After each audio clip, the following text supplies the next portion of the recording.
Светски истражувања покажуваат дека секој човек во просек дневно поминува од 4 до 5 часа пред компјутер или на мобилен телефон. Во Македонија повеќе од 80% од луѓето се информираат од интернет, а таму постојат од 150 до 200 домашни дигитални медиуми. За да го привлечат вашето внимание и да бидат повлијателни, постојат медиуми кои пласираат вести кои не се водат по етичкиот кодекс. Јас имам интересни вести за вас. Машот село во Србија почина вчера. Еј, ми ја караш публиката, пласирајќи им сензационалистички негативни вести кои што не се вредни за објавување.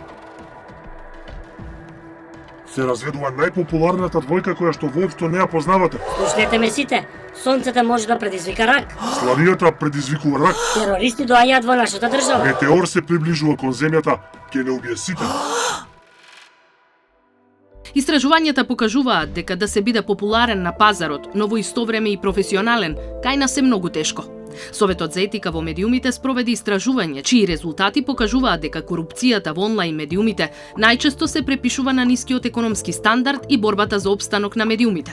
Во услови на сиромаштија, медиумот е принуден да преживува и, следствено, поподложен на корупција. Онлайн медиумите често се соочуваат и се под притисок на тоа да создаваат содржини кои што ќе привлечат поголема, поширока публика и поради тоа се многу често подложни на тоа да прават вести, полуинформации, полулажни полувестините кои што се на граница на кликбейт новинарство. Зошто е тоа така? Затоа што пазарот е така поставен во Македонија што квалитетот е помалку мерлив и помалку значаен станува за маркетинг агенциите, за дури и за компаниите кои што ги даваат рекламите, одошто она што се вели клик на вест и колку луѓе ќе го видат одредениот производ кој што сакаат да го пласираат. Од СЕМ ги посочуваат политичките партии како една од главните причини за корупција во онлайн медиумите.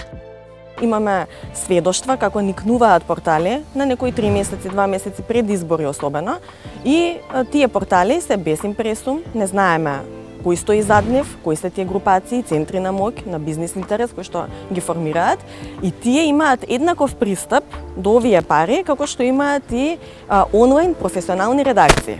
Затоа што сакам да се направи таа дистинкција кога зборуваме за интернет. Просторот најчесто има една стигма дека се работи за непрофесионализам. Значи сега тука сите онлайн портали се во еден кош и тука нема никакви стандарди. Не е така, ние особено и кај нас имаме цели онлайн редакции кои што почитуваат стандарди, кои што работат по сите членови од кодексот на новинари. Оваа групација на вакви портали кои што се формираат, земаат пари, извршуваат валка на работа, тераат кампања пред избори, потоа си гасат, значи ги снемува, за до следната кампања и до следните избори повторно да се појават. Значи овој простор е навистина страшен, и тука треба да има сериозен мониторинг. Како тој мониторинг ќе се одвива, тоа е тема која што мораме да ја отвориме. ДКСК е носител на стратегијата за спречување корупција и судирот на интереси, но велат по сите анализи и консултации, јасно е дека се користат недокажаностите во законите. Не е јасна разликата помеѓу интернет порталите и онлайн медиумите. А во изборниот законник, кога се прибираат апликации за финансирање на политичкото рекламирање за време на избори, е наведено во загради дека може да аплицират интернет портали да се пријавуваат, а од анализата направена од Советот за етика на медиумите произлезе дека онлайн медиумите не се должни да ја докажат сопственоста, што по мене е голем апсурд, значи да се трошат финансиски средства на нешто што не можеш да го следиш и да го провериш како се потрошени и доделени тие средства. Во Законот за медиумите, Законот за аудио и аудиовизуелни медиумски услуги и Изборниот законник, одредбите не се јасни во однос на надзорот, бидејќи како единствен орган е предвидена агенцијата да врши надзор над работата на медиумите, но не и на онлайн медиумите. Кога се има предвид дека освен радиодифузерите, печатените медиуми, интернет порталите, ги има и многу онлайн медиуми, а во моментот и повеќе од сите други медиуми, тогаш проблемот е голем, бидејќи не е регулирано кој треба да врши надзор. А дупката во правилата отвора простор за креативност. Креативноста во се може да биде неограничена, особено во нештото кое што е незаконски или недозволено.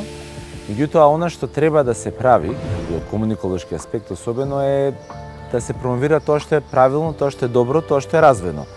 Во случајот мора да се помага многу онлайн новинарството. Тука не говорам само финансиски, пред се зборувам организацијски, пред се зборувам со стандарди и така натаму, заради тоа што секој медиум, независно дали е традиционален или пак не, има своја онлайн верзија. Добар дел од онлайн медиумите делумно се финансираат од реклами од приватни компании. Блискоста со бизнис секторот кој директно се рекламира во медиумите и воедно зависноста од маркетинг агенциите се можност за постоење на корупција. Како обстануваат професионалните онлайн медиуми на пазарот? Многу тешко, затоа што секој месец е борба. Имате медиуми во кои што нема импресуми, не се знае кој стои позади нив. И сега вие со тие медиуми треба да се тркате и да го зимате колачот од маркетингот на компаниите кои што се одлучуваат да се рекламираат, а нивниот број е многу мал. И ние за еден мал колач има една огромна конкуренција и тоа на едномесечно ниво е една тешка борба.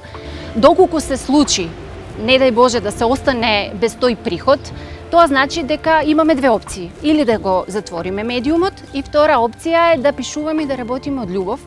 Во Македонија постои регистар на професионални онлайн медиуми, креиран со цел да се поттикне процесот на професионализација на работењето на онлайн медиумите, а со тоа и да се придонесе кон подобрување на нивниот кредибилитет, како и препознавање на оние медиуми кои ги почитуваат стандардите, наспроти неетичните кои го нарушуваат угледот на професионалните онлайн медиуми. Проблемот се уште постои, но нема друг начин освен сериозно да работиме на кампања која што ќе не научи сите, а најмногу оние кои што ги пласираат производите и парите во медиумите, на кој начин тоа треба да го прават, односно таму каде што можат да го поддржат професионалното новинарство. Борбата е тешка сега, но од септември ќе биде вистински предизвик да се остане на пазарот, ако се земе предвид најавата за продлабочување на економската криза. Советот за етика во медиумите продолжува во напорите за подобрување на етичката рамка во делот на борбата против корупцијата.